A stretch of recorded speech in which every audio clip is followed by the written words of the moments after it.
a perspective about tribalism, regionalism, sectionalism, and politics. Not just in the Gambia, but politics throughout Africa and, Latin America, particularly countries that were once, colonized by, the imperialists. So we have to give it a perspective, and the perspective we're going to give to the whole, issue of tribalism and politics, and of course regionalism and politics. We'll have to, for our own case, we'll have to start with pre-independence and post-independence. Historically, the colonial masters and colonizing a colony, what they do first to ensure that there is existence of their leadership, to ensure that they maintain the grip of power, is to do what is commonly known as divide and rule. And so when they do that, they create segmentation within the community, segmentation within the society, and segmentation within the colonies. The essence of this is to distract the inhabitants of those communities or societies or colonies. And this is very important, because when people are distracted, they do not have that ability or thought of forming unions or coming together.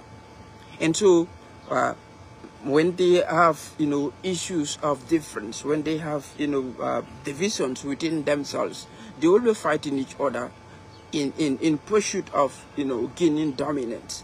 And that fight amongst each other in pursuit of gaining dominance is of advantage to the leadership, that is the colonial leadership at the time. And so they do this in many ways. First, they will classify the people according to class. That these people are the higher class. These are the people that supposed to be closer to the authority of the day. And these ones do not qualify to be close to the authority of the day. These are the people that will be responsible for the hard labor. They are the people that will be away from the seat of governance. That is one classification. And the second classification will be classification based on majority. They will have to divide them according to majority, that these people are the majority ethnicity, these people are the majority tribe, and these ones are the minority tribes. And so when they divide them according to that majority and minority tribes, the minority will have to either be in opposition to the majority or will have to follow the majority, and the two creates division. They could also classify them according to who benefits from resources. They will call them the low resource in and those that are of high resource in.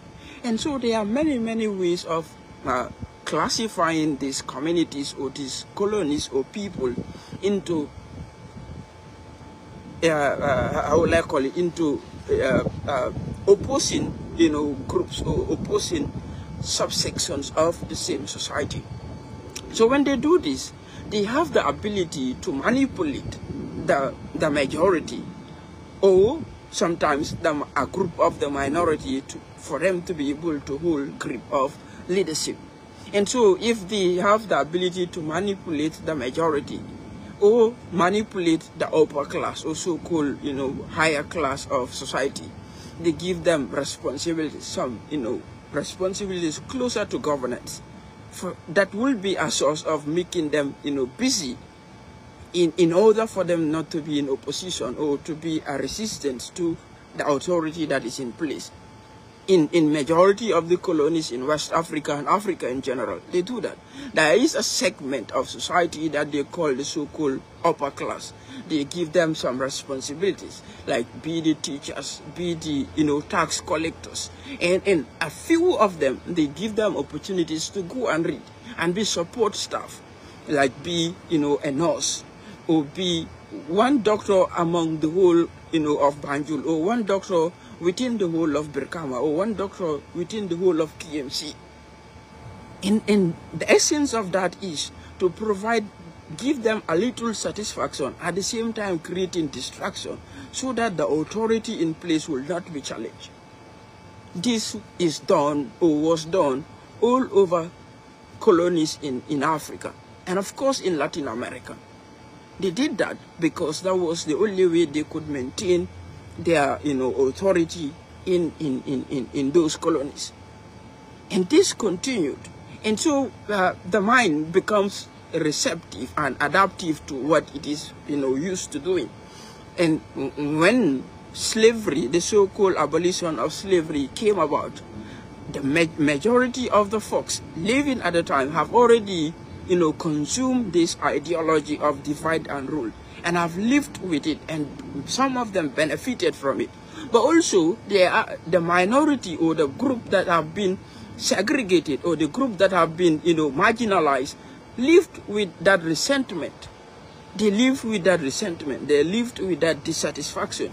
And so this idea of divide and rule transition from colonial era to post-colonial era. And so when the so-called abolition of slavery came about, it didn't go away. They didn't go with that divide and rule ideology. It got transferred to the indigenous population. And so they left the so-called upper and lower class. They left the so-called majority and minority. They left the so-called rural and urban area. They left the so-called, resource and less resource, communities. They left those there because this will still enable them continue to live to what they want. And what we now call neocolonialism. The essence neocolonialism continues to thrive is because this so-called divide and rule system still exists. And the former colonial masters, and I will still call them colonial masters, still have grips on these former colonies, they call it. Why? Because they still have access to those people that they have transferred the authority to, in the case of, in terms of, upper and lower class, in terms of a minority and a majority, in terms of, the higher resourced end and the lower resource end, in terms of, the educated and the illiterate, and so on. They did that because they want to ensure that there is continuity in the authority that they have, even after living. And so this transferred to the indigenous population. When we go back to pre-independence Gambia, the PPP was not People's Progressive Party. It was People's Protectorate Party. The People's Protectorate Party was a party of the so-called rural Gambia. Of the so-called rural Gambia, against which party? The United Party of the so-called urban Gambia. How did that happen? Because of the so-called divide and rule. Of the People's Protectorate Party was of the so-called rural Gambia. And the United Party was of the so-called urban Gambia. Where is the origin of this divide and rule? From the colonial masters. But then if you look at it again, the formation of the People's Protectorate Party was predominantly Mandinka. But then in trying to, overcome the idea of, the party or the people having power against the authority, the idea of, attaching a tribe to a party didn't start today. You go back to history, you read, it didn't start today. This started pre-independence Gambia. The label, the People's Protectorate Party, which was a party that stood or was formed as a representative of the so-called rural Gambia. They labeled the party as a predominant Mandinka party because majority of the folks in there were Mandinkas. But what happened? The name of the party had to change in order to accommodate other tribes, in order to defeat the idea of, attaching a tribal identity to the party. And that contributed to the transition from Protectorate Party to Progressive Party. But it didn't stop there. When how will I call it? When the accommodation became more, other parties came up. the NCP and the parties of, Hassan Musa Kamara, Gaba Jahupa, etc., etc. And all of these, the bottom line of all of this is to continue the division that they have instilled. That is to make sure that the people are not united, to make sure that the people continue to be divided and not be a force that will challenge authority. And not to be a force that will challenge authority. But then when the Tuabs leave, and our own indigenous people, came into being, they continued the same system. They continued the same system. Because this is an inheritance. That's why when people say we don't have to blame the Tuabs or what is happening in Africa, in a percentage wise, I will say we don't have to blame them for 45%. We don't have to blame them for 45%. Well, 55% of the blame of everything that is happening in Africa today, not just in the Gambia, but in Africa today, has to be a blame on the Tuabs. 55%. 45% should be ours, but 55% is a blame that's supposed to be on them. Because all of the things that are happening that is contributing to our continuous stagnation and retrogression as a continent is because of them. They instill systems. They instill systems that will keep us stagnant forever. They indoctrinated our people with beliefs that, that will keep our people and our societies and our countries stagnant forever. They continue from afar. Continue to divide us from far. When they see that you're becoming comfortable as a country, they instigate a so-called, group, and they will call it, the dissidents or whatever the name they call it, and they instigate them, give them funding, give them support to go and create trouble, so that there will be a lack of, stability, a lack of order, a lack of, unity within the people. This happens all over the world, all over sub-Saharan Africa. It happens all over sub-Saharan Africa, and in fact, in present day, the Middle East, it is what is happening there. It is what is happening there. The idea of not having a resemblance of the Ottoman Empire is because of the divide and rule that they have instilled in the Middle East. It's because of the divide and rule that they instill in the Middle East. Because they are afraid that if there is a united Middle East, the West will be defeated. And so they have to divide the Middle East. You go back to history. Uncle Sam was a friend to Iran, was a friend to Iraq, was a friend to, even Cuba. In majority of the countries that they disagree with today, they were friends of those countries against other countries. And that's how they, function, to divide our people and to continue to create, instigate the infighting, the fighting against each other, to make sure that there is no unity and there is no progress. Because when there is progress in any country, the ability for you to get from that country will be minimal, because the people will be in, how will I call it, they will be speaking with one voice. They will be speaking with one voice. And to defeat that collection of one voice will be very, very difficult. But if you have the ability to have a section of that group be on this side, the other section be on this side, and you be on the middle, instigating them against each other, you will not succeed. They will not succeed, because they will keep fighting each other whilst you are doing what you want to do.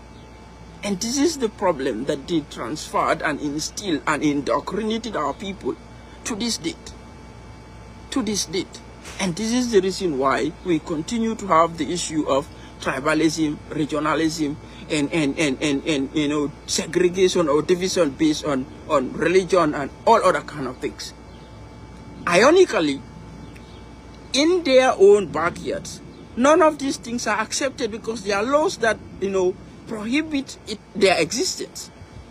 There are laws that prohibit their existence. The idea of anti-Semitism, the idea of Islamophobia, the idea of all this kind of segregation or racism and all that stuff is because they don't want to have a divided community. So they have laws that prohibit those, things. But they are propagated in sub-Saharan Africa, in the Middle East. And they want them to continue there because that will enable them continue to get what they want to get out there. It is the reason why in Mali you have extremists, in Niger, in Burkina Faso. These are not people from somewhere. These are their own people who were instigated by folks out there with just little chicken change to go against each other for meaningless things, for very meaningless things. And that is the problem that is existing in our country. That is the problem we still have. I haven't ever heard or read from the news or seen someone being appointed as a Secretary of State in the US.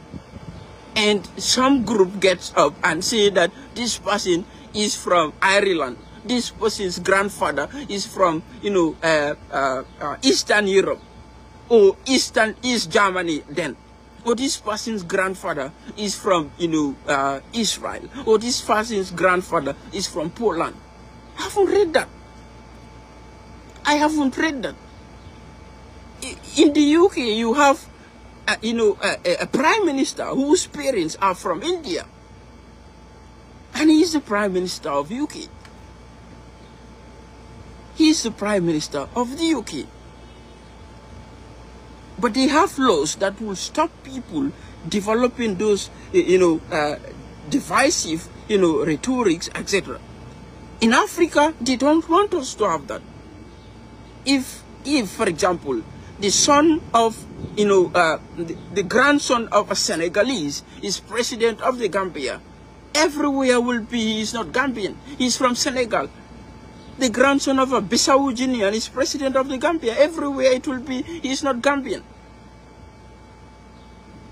They are in their own homes. It doesn't exist there. Why? Because they know that if it does exist there, it will create division. And so they provided laws that will prohibit people from doing that, prohibit people from seeing it. Why can't we have those laws in the Gambia?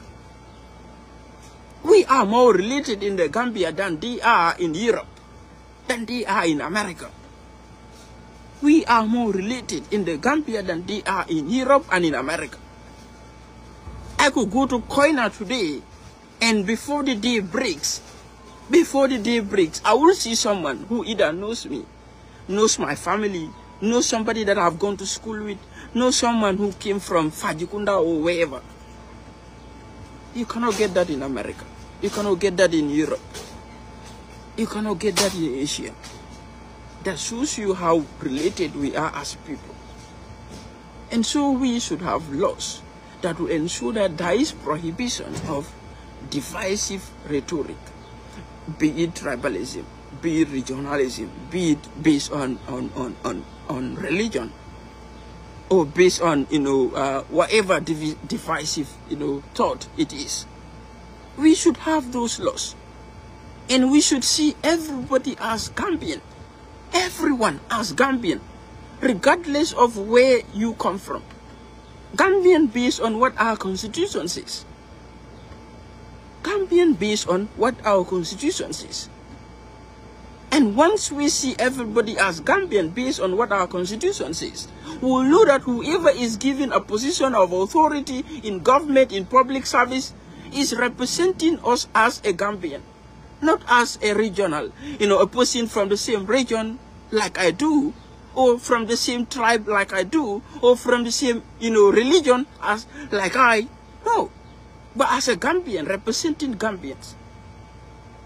And that should be the primary identity of any public servant. That should be the primary identity of any public servant. That he is a Gambian. That he is a Gambian. If America could allow a non-native to become a Congress member, to become a senator, why not the Gambia? Why not the Gambia? If America could allow a non-native American to become a Congress member to decide for the people of America laws, to become a senator, why not Gambia? Why not Gambia? Why do we have to identify ourselves that this guy is this tribe, this guy is from this region, this guy is from, associated with this religion? Why do we have to do that? Why do we have to do that? But because we continue to do that, because we do not have laws that prohibit that divide and rule, cancer that continues to affect not just the Gambia, but Africa and the Middle East. That continues to affect Africa and the Middle East, and of course Latin America. Why can't we have laws that will outlaw anyone that the use of tribal sentiment, the use of regional sentiment? Why can't we outlaw that? Why can't we have laws that will say that nobody has to identify any public servant based on tribe, based on religion, based on region? Why can't we have those laws? Why can't we have those laws?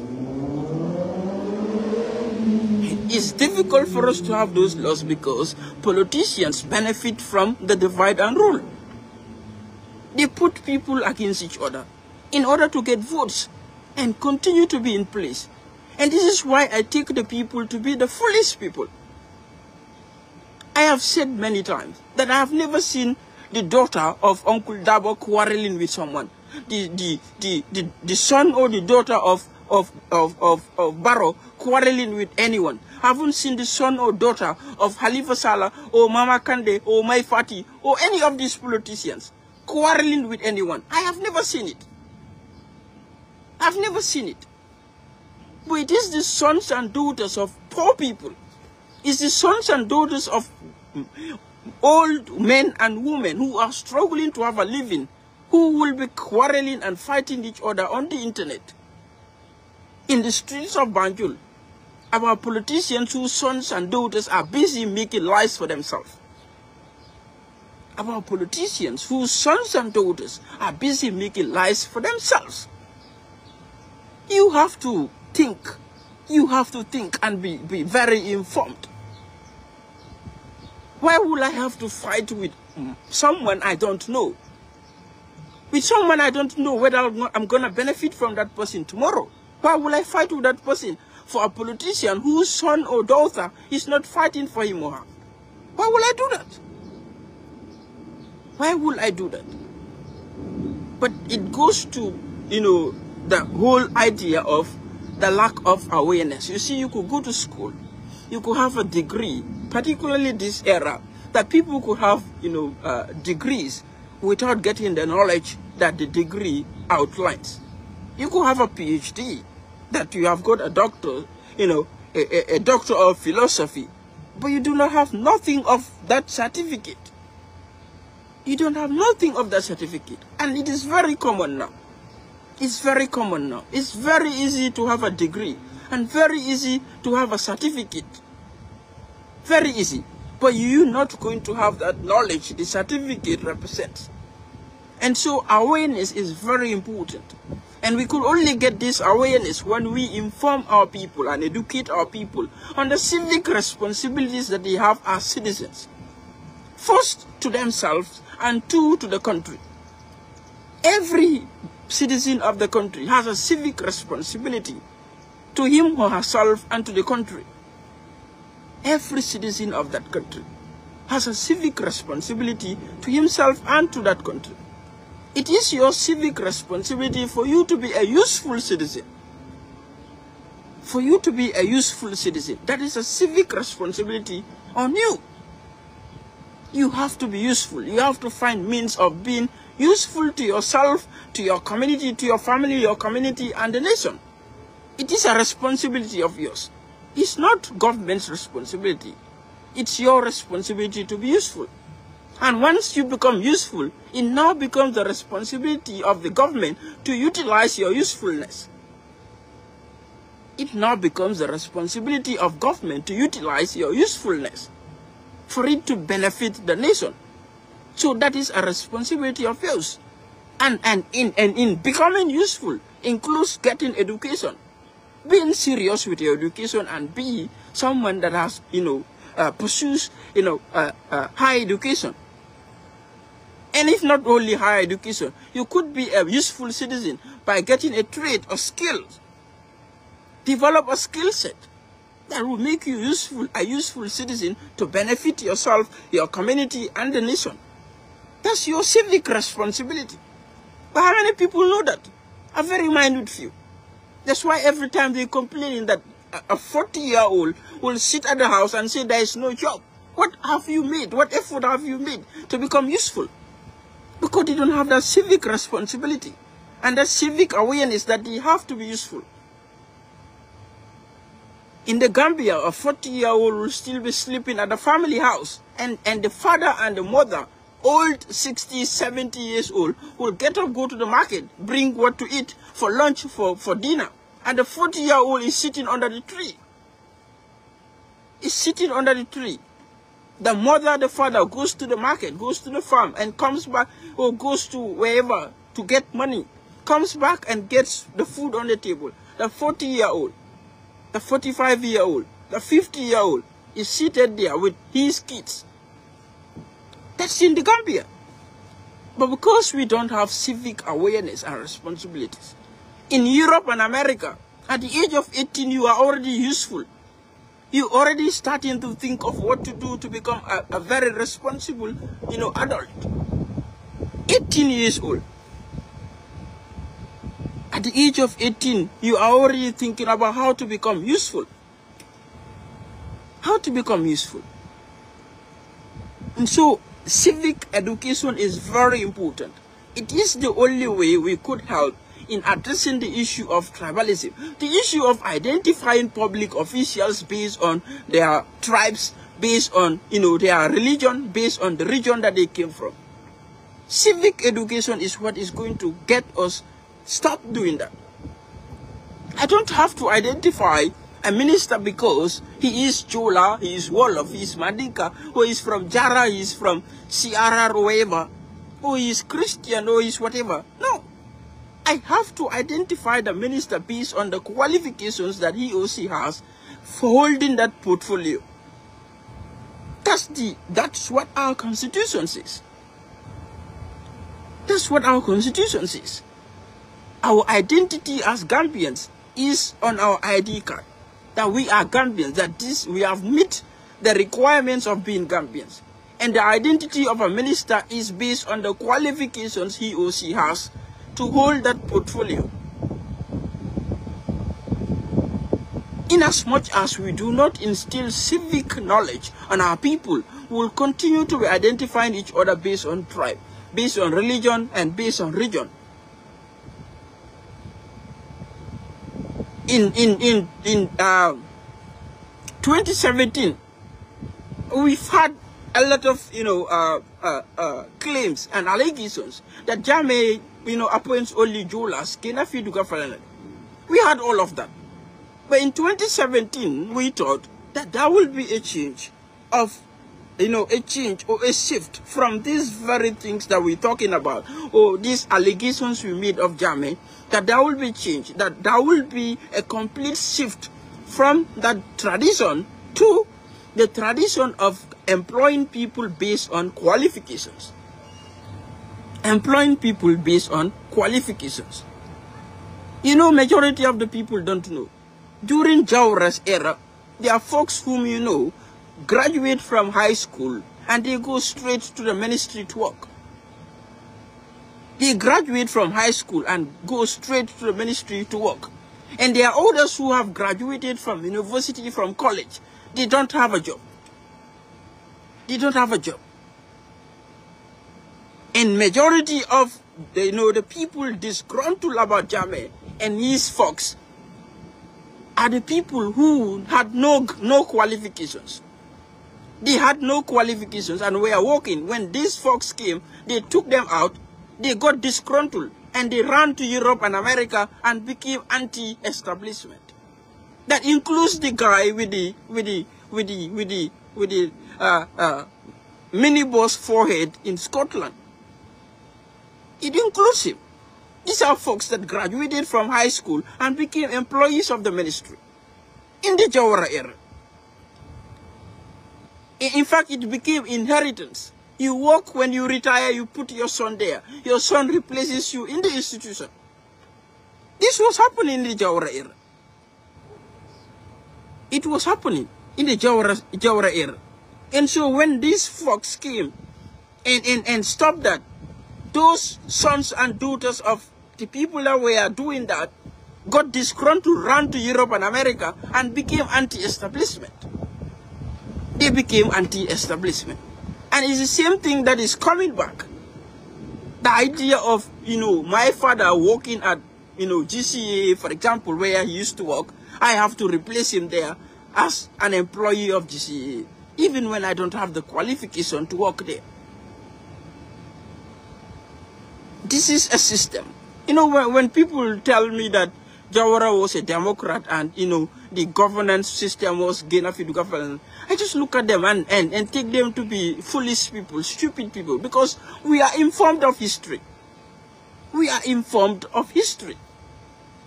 People graduated with very good grades. With very good grades, not in ordinary level, but in advanced level. They couldn't have scholarships to go to the UK, to go to Europe, to go to America.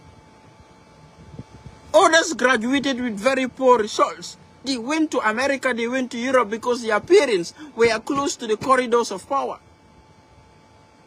The sons and daughters of the poor people who were lucky to know someone were the ones that were sent to Sierra Leone. We are sent to Sierra Leone. We know about this. We know about this. And this is history that is known to everybody. So when people talk to me about, Democrat, Jawara being a Democrat, his government being the best and all that, that is nonsense. That's nonsense. One thing I always see that the Gambians have to be grateful about Jammeh is that he provided them with the knowledge to know his wrongs. That is something that the Gambians should be very, very proud of him. He provided them with the knowledge and the awareness to be able to know the excesses that he was doing. Jawara denied the people that access. That's why he was there for 30 years. That's why he was there for 30 years. I know of someone whose father, the person is on this Facebook, whose father used to work at the Gambia Ferry Service. He used to photocopy the receipts, the tickets. He makes a copy of his. When he sells that of the government, when it is finished, he uses his own, and that money becomes his. This existed during Jawara's time. It existed during Jawara's time. So when they tell me about, Jawara being a Democrat and his government being the best, I am not stupid. I know history. And the folks that know history know. The people who continue to propagate that is the best government and all that stuff are the people whose parents benefited from the political patronage. And they were also beneficiaries of that political patronage. Are the people that keep praising and singing about that. You graduate from high school and become an employee of the ministry. The other one graduates with A level, which at the time was like a university certificate. Advanced level was like a university certificate. You don't get job because you are not close to the corridor of power. And if you are lucky to get a scholarship, you are sent to an African country. The sons and daughters of those that are close to the corridors of power are in America and Europe. This was a system that was in existence. Awareness and education abolished that system, provided people knowledge of knowing the excesses of Jammeh, to making people aware and understand that this is the way the world is functioning, and this is not what we're supposed to do in the Gambia. In Jawara's era, people were content watching RTS, including myself. We are content watching RTS. We are content that the Gambia doesn't need a television because they're going to keep you in darkness. And all this is history that people could easily get, that this is what was existing. Elections during Jawara's era was a mere fulfillment of the thing. How can an election be fair when the election is being managed by a local government authority by the Minister of Local Government. A ministry that is headed by a minister, the minister who is appointed by the president. How is that election going to be fair? How is that election going to be fair? Election that is being regulated or managed by a ministry, and the ministry is headed by a politician appointed by the president. How do you call that fair elections? How do you call that fair elections? But this was existing, and they still call it democracy. They still call it democracy. Who are those calling it democracy? Those that their mothers and fathers were beneficiaries of that patronage.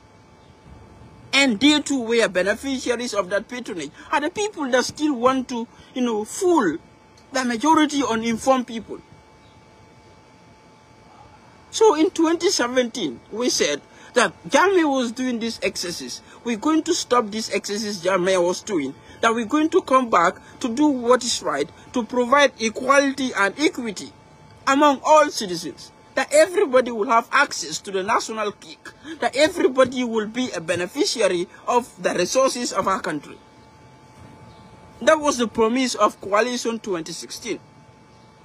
Coalition 2016 gave a promise to Gambians that we're going to promote equity, that everybody will have equal access to the national resource, that everybody will be employed based on qualification and not identity. That was what we were saying, that everybody is going to have the freedom to exercise his or her right. That was what was said in 2017, 2016 towards the elections. But 2017, right after the change of government, what did we see? It started with the marginalization of people who are citizens like all of us. Who are citizens like all of us? People who were appointed by the Public Service Commission. Public Service Commission, they are not political appointees. These are people who were appointed by the Public Service Commission. And these folks were dismissed from their positions of service to the nation by the very people that told us that Jammeh was doing excess. We are coming to change that. The head of NAWEC was dismissed. The head of GAMTEL was dismissed. The head of GPA was dismissed. And many others. And in the army, they were relieved. When these are folks, senior officers in the army, before you get a senior officer promotion in the army, you have to get, acceptance from the PMO for that position. But these people were unceremoniously discharged or relieved, sacked from the public service, from the security service, by the very people that told us in 2016 that we're going to come and do better than Jammeh. We're not going to do like what Jammeh did. We were witness to all of that. None of them could tell us what the head of NAWEC did. The head of NAWEC, the managing director of NAWEC, none of them could tell us what he did that made them relieve him. None of them could tell us what the head of GAMTEL did that made them sack him. None of them could tell us what the head of GPA did that made them sack him. And all of these people, and all of the ones that they sack, are people with qualifications, people with institutional memory, people who are career public servants. Career public servants. They sack them because of regionalism, because of tribalism, and political patronage. The head of GAMTEL, who is a career public servant, was sacked. Who did they replace him with? A non-public servant, Lamin Tunkara from the US. Where is GAMTEL today?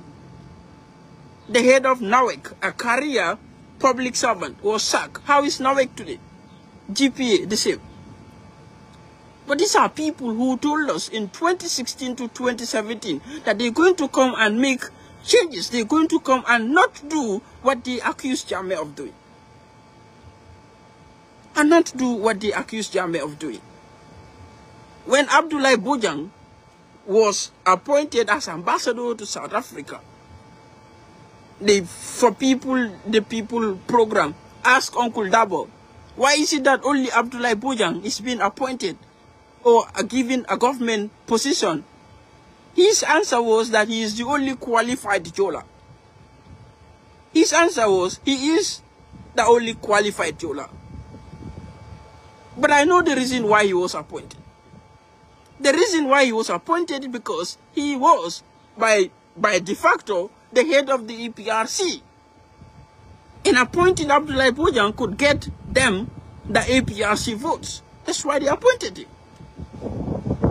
That's why they appointed him. It cannot be on the basis of who did good. Because Abdoulaye Bojang was the Speaker of the National Assembly. He was the Speaker of the National Assembly, the third in command under Jammeh. How can that one be better than the people who have never served government? How can that one be better than the Jolas who were in the private sector? How can that one be better than the Jolas who were in the public service and were not in government? But this happened in 2017.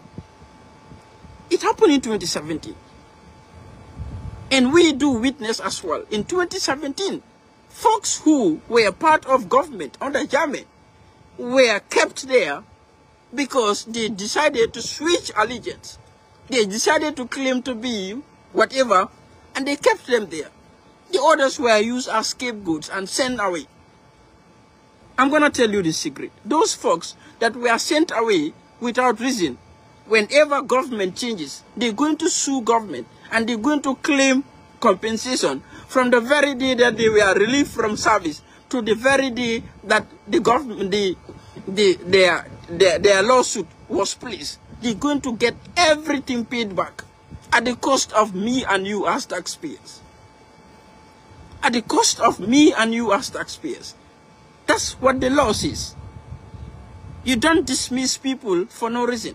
They're going to sue the government. And from 2017, the day that they are sacked, every month up to the day that the lawsuit, was, they win the case, they're going to get a compensation for all that from the taxpayers. From the taxpayers. We were here when Uncle Dabo was asked at the Gis show, why is it that majority of the folks that are employed in the foreign service are UDP folks? He said that they appoint people based on who will advance the agenda of government. That's what he said. Go back to the YouTube and check. Go back to YouTube and check. Sabali was there. Dr. Sise was there. Babukar Jobate of GRTS was there. They asked him. They asked him, why is it that folks in the foreign service are all UDP? That's what he said. That they appoint people who will advance the political agenda of the party, of UDP. Because the coalition was UDP. That's why people like Bambamas, who has no foreign service experience, were employed as foreign, service personnel.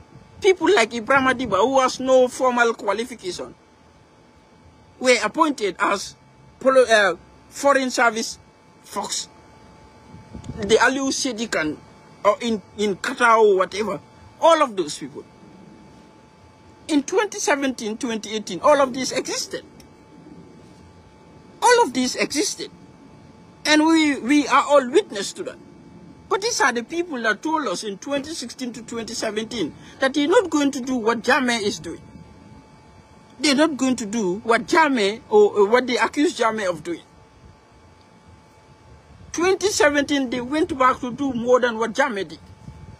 The first thing that they did was sack these folks, change the constitution for their own wishes, illegally appoint a vice president. Illegally appoint a vice president. Fatoumata Jallow Tambajang was illegally vice president because the constitution outlined the age range for a vice president. And she illegally occupied that position of vice president. And all of the people shouting today about legality and so all those kind of nonsense were aware of what was happening. Nobody said anything. Nobody said anything. They were aware of all those illegalities and nobody said anything. We were here when those things were happening. We were here when the people of Kanilai protested that you cannot instill an occupation force in our community and deny us the freedom to move about. Before they even protested, they made complaints. They made complaints that our kids go out to the farm to rear cattle. The Senegalese soldiers will hold them and subject them to monkey dance, persecute them, kill their ruminants. They made those complaints. My father was the interior minister. He said nothing and he doesn't care. He bothered not. They protested and one of theirs was killed. What did my father tell us? If you do not obey the law, you consume the law. You're going to be consumed by the law if you do not obey it. That's what my father told us. And my father was given a round of applause, a standing ovation. By who? The people that want to tell us that it is wrong to go after people protesting. My father was given a round of applause, a standing ovation, for insulting the life of Haruna Jatta. My father was given a standing ovation by the very people who are telling us today that it is wrong to go against a protest. The same people expedited the case of Solo Sandeng, may Allah forgive him, expedited that case and incarcerated these folks. But to date, 7 years to date, the case of Haruna Jatta has not been investigated. They told us that they are investigating the case. 7 years. We haven't heard anything. The case of Solo Sandeng was expedited and these folks were incarcerated. But Haruna Jatta, because he's a poor guy, a poor fella from Fonyi, he doesn't deserve to be, his case doesn't deserve to be investigated. But I'm going to tell you, at the end of this government, his case is going to be investigated. The people found wanting will be held accountable, and his family will be compensated at our own cost, the taxpayers. At our own cost, the taxpayers. You see, man, I don't support double standards. And I don't belong to groupings that because I belong to this group, I'm not going to say anything. I don't do that. I don't do that. I try as much as possible to be consistent. We were here when they told us that nobody should insult the president. The poor guy from Gunjur, Omar Toure from Gunjur, was arrested by a military police. According to the law, the military police has no right to arrest a civilian when the police is in existence. The military police has no right to arrest a civilian. But he was arrested by the military police. Not just arrested, but humiliated in front of camera and subjugated to the most, painful form of humiliation.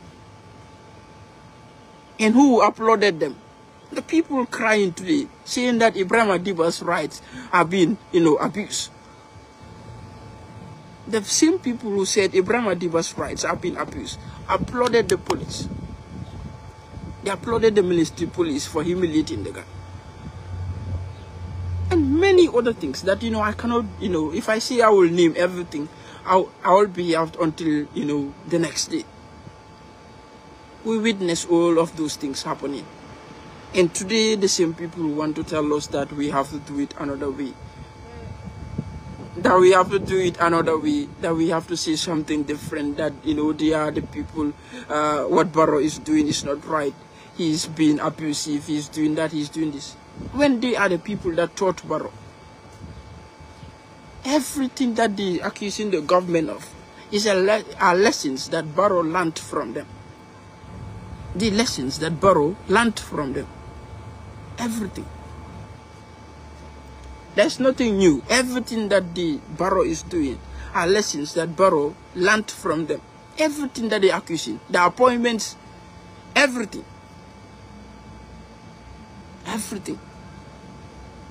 So that is the only way we could put a stop to, tribalism, regionalism, this fundamentalism and all that kind of stuff, is to establish laws, enact laws that will prohibit anyone, that will prohibit people from associating with issues of tribe, with issues of region, with issues of religion. No one should identify any other Gambian as, he or she is this tribe, he or she is from this region, he or she is associated with this religion. Until we have such laws, we cannot see where the end of the tunnel is. Until we have such laws, the end of the tunnel will not be seen. It will be a continuity, a viscous circle. When this one goes out, the other one comes, does the same thing. When this one leaves, the other one comes, will have the same thing. Nowhere in our constitution is it written that it is this tribe that has to be appointed as this and this. It is this region that should have this and this. We were here when they said, when Barrow made the appointments, we had some people saying this region didn't have a minister, this region didn't have a minister, this region didn't have a minister. We were here. We were here. The Jara people don't have, the CRR people don't have, Badibu people don't have, these people don't have. As if the position of minister is to share within regions and not based on qualification. We were here. We were all here and we witnessed it. So everything that is happening today has existed between 2017 and 2018. And we saw it with our naked eyes. We have seen the nephew of Uncle Dabo appointed as the intelligence chief at the State House without the qualifications. Without the qualifications. He was the intelligence chief attached to the State House without the qualifications. And we have seen him abandon his post of duty to go on a political thing that led to his dismissal from the service. We saw that. And that is the highest degree of disrespect to the service. Once you swore allegiance to your service, even if you have your mom bereaved, dead, if you are not given permission, you don't go there. That is the service that you signed to. But he abandoned his duty to go on a political, thing. And that guy is in the assembly that you think he's going to do anything that is according to the law. No, he's there to represent his people. We witness all of that here. We witness all of that. So there is nothing that is happening that is not, or that had not happened between 2017 and 2018. And like I always say, the Gambians are more aware and awake now than they were in 2016. They were aware and awake than they were in 2016. And no amount of coalition, no amount of nonsense will fool Gambians. The people that came about the December 30th attack are the people behind the coalition, diaspora nonsense that they're talking about. It's not going to work. That one is already gone to backwater downside. People are not stupid. People are not stupid. Nobody anyone in the diaspora who wants to be president of the Gambia, go back to the Gambia and live like the Gambians there and go through the same difficulties as the Gambians at home. You cannot sit here in the comfort of America and Europe and want to decide for the people that are out there. You cannot do that. You cannot do that. So people are not stupid, and that is not happening. Nobody is buying that. It's the same thing they brought Esafal. It didn't work. Anyone they bring, it's not going to. Even Ismail Assise. It is the same people that brought Ismail Assise. It didn't work. It's not going to work. People are very aware now. People are very aware. Anybody that wants to lead the Gambia, you have to go and live with the Gambians. You have to go and live there. If not live there continuous, but go there and be there punctual every time you are there to share the ordeal of Nawek, to share the ordeal of the ferry, to share the ordeals of the traffic jam, etc. Go there. You cannot sit here in the West and want to decide for people out there, for 2 million plus people. People are very awake. They're not going to accept it. So the coalition that they're coming up with is nonsense. Nobody's going to buy it. It's already out in the dustbin at Bakote Dam site. Like I said, for the issue of tribalism, regionalism, and religion to go to bed and ensure that people are together and see each other as Gambians, we have to put in laws that will prohibit anyone from doing or saying anything that relates to tribalism, that relates to religion, that relates to region. Appointments will be based on qualification. When they appoint me, you say, what did he have? What qualification does he have? Which school did he go to? Where did he work? What experience does he have? You are not interested in what tribe I am. You are not interested in what religion I associate with. You are not interested in which region I came from. All that you are interested about is my qualifications, my experience, and my ability to fulfill the responsibilities of the position that is given to me. And that's how everybody should be. We don't want to know which tribe the person is. We don't want to know which religion the person associates with. We don't want to know which region the person came from. And anyone, in fact, the police should use the laws. Anyone that comes up with tribal sentiment is a source of incitement of violence. Take them to court. Sue them. Take them to court. Prosecute them. That is the only way the tribalism, the regionalism, and fundamentalism will stop. Anything that propagates division is a source of incitement of violence, is a source of conflict, could be a precursor of conflict. And so that those persons or institutions or whoever is part of it should be prosecuted. It's the only way we could have, maintain law and order and could contain the excesses that are happening today, especially on social media. People have to be responsible. People have to be responsible. I am not interested in what tribe the minister is, in which region he or she came from, and which religion he or she associates with. That's not important to me. What is important to me is his or her qualifications and the ability, experience and ability to ensure that the responsibilities given to him or her have been executed. That's what I am after about, and nothing more. Until then, you all take care and have a very wonderful evening. Bye-bye.